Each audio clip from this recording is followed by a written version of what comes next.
আজ কথা বলবো বাইক ব্রেক করলে বাজে একটা শব্দ হয়। এই শব্দ কেন হয় এবং এর সমাধান কী? বাইক ব্রেক করলে বাজে একটা শব্দ হওয়া অধিকাংশ বাইকের কমন একটা সমস্যা। আহ, এই যে এই সাউন্ডটা অনেক বিরক্ত লাগে। সবার কাছে নিজের বাইকের সাউন্ড, ইঞ্জিনের শব্দ খুব পছন্দের, কিন্তু এই বাইক থেকে বাজে কোনো শব্দ যদি আসে তা আমাদের সবার কাছেই বিরক্তির প্রধান কারণ।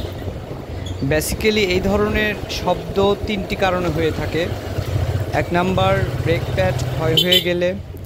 দ্বিতীয়ত, ব্রেকের মধ্যে যদি বালু ঢোকে। আর তৃতীয়ত হচ্ছে নিয়মিত খারাপ রাস্তায় বাইক চালালে।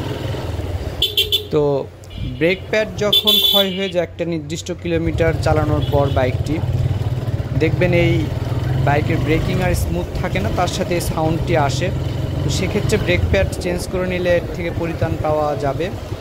আর দ্বিতীয়ত, অনেক সময় ব্রেকে বালু ঢুকে বা ওয়াশের পর দেখবেন ব্রেক থেকে সাউন্ডটা বেশি আসে। তো সেক্ষেত্রে আমরা যেটা করতে পারি, ব্রেক শু খুলে এটা ক্লিন করে নিলে এই সাউন্ডটি আর থাকবে না আশা করি।